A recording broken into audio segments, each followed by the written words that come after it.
तुम यवनास ने कहा कि महाराज क्या हुआ कि यहाँ जल रखा था भी मंत्र था। तो महाराज ने कहा कि कोई ज्यादा गड़बड़ तो नहीं हुई है कि क्यों कि वो तो जल में पी लिया। बोले क्या पुत्र तुम ही को हुआ बस और कुछ नहीं। तो समय आने पर क्या है यवनास के पुत्र हुआ और जब पेट का भेदन किया तो पुत्र हुआ। अब उसकी कोई माँ तो है नहीं तो दूध पिलाए, बालक रो रहा है, अब बिना दूध के कैसे रहे।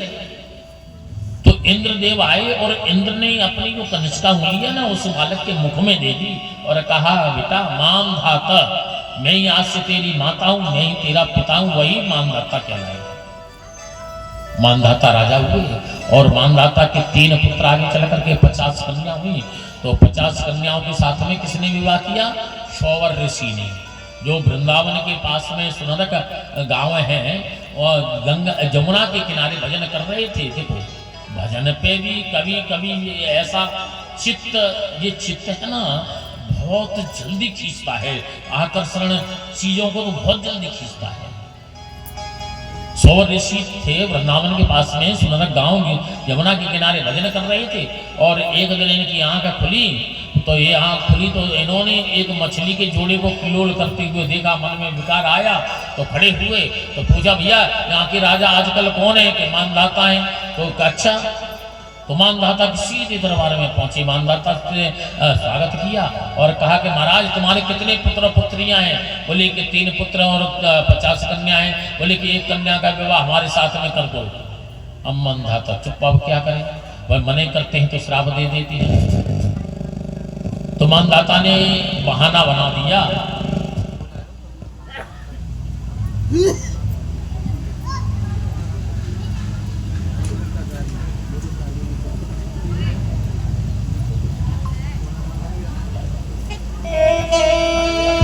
मानधाता ने कहा कि वो कर देंगे तो क्या है श्राप दे देंगे।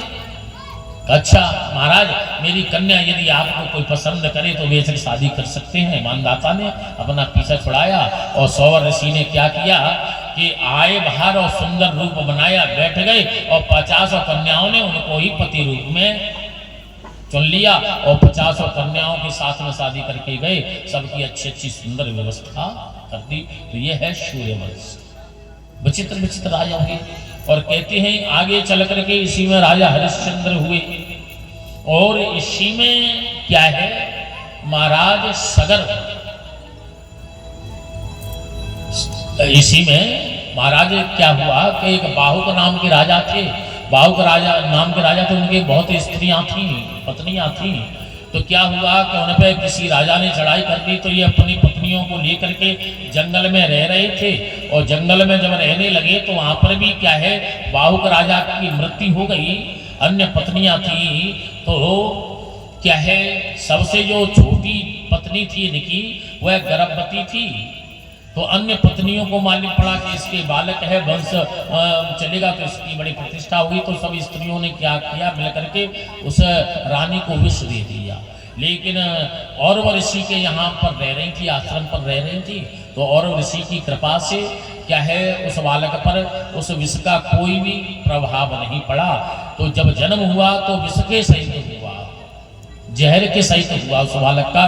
तो गरेन सहिता इति सगरा, जिसका जन्म यानी जहर के समेत हुआ वही सगर कहलाए, राजा सगर हुए। और सगर के जब विवाह हुआ तो इनके 2 पत्नियां थी, एक से 60,000 पुत्र हुए और एक से असमंजस हुए। केसनी से तो असमंजस हुए और सुमति से क्या है 60,000 पुत्र हुए। तो असमंजस क्या है, असमंजस हुए तो इन्होंने यज्ञ किया, यज्ञ का विचार किया। यज्ञ का विचार किया तो जैसे उसमें घोड़ा छोड़ा जाता है, घोड़े को क्या है छोड़ा गया तो वह इंद्र ने क्या किया ले जा करके कपिल मुनि के आश्रम पर बांध दिया। तो इनके पुत्रों ने ढूंढा और जब 60,000 पुत्र पृथ्वी को छोड़ बोध खाद करके गए जब तो सागर कहलाए। तो देखा जाकर के कपिल मुनि के अच्छा घोड़ा यहाँ बना है।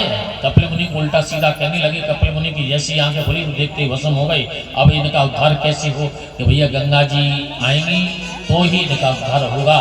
तो सगर के जो पुत्र है ना अंशुमान, अंशुमान असमंजस के पुत्र हुए अंशुमान, और अंशुमान के ही दिलीप हुए। दिलीप ने तप किया लेकिन गंगा जी का प्रादुर्भाव नहीं हुआ। और फिर दिलीप के ही पुत्र हुए भगीरथ। भगीरथ ने जब तप किया तो गंगा जी प्रसन्न हुई। तो गंगा ने कहा कब मेरा तो कहा यहाँ भगीरथ ने तप किया तो गंगा जी ने कहा कि मेरा वेग कौन सहन करेगा, शिव की आराधना करो। तो भगीरथ ने शिव को मनाया तो शिव ने कहा कि गंगा जी से कहिए आप आए। तो गंगा जी अपने स्थान से शिव की जटा में आई और घूमती रही। फिर शिव जी से पुनः प्रार्थना की तो शिव जी ने एक जटा थोड़ी सी ढीली की, जिससे गंगा जी का इस पृथ्वी लोक पर आगमन हुआ। इसलिए तो ये हमारा भारत वर्ष है ना, गंगा जी की वजह से बड़ा पवित्र वर्ष है। गंगे गंगे तीर्यात जनानाम सतई रखी मुच्यते सर्व पापेभ्यो विष्णु लोकम सगच्छ। 100 कोस से भी यदि गंगा गंगा ऐसी पुकार करोगे ना तो तुम्हें क्या है, इस लोक को छोड़ दीजिए लेकिन विष्णु लोक की प्राप्ति है।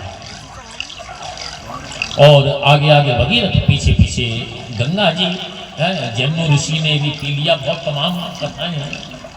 और आकर के उस गंगा से क्या है, अपने पूर्वजों का उद्धार किया और इस लोक का उद्धार किया।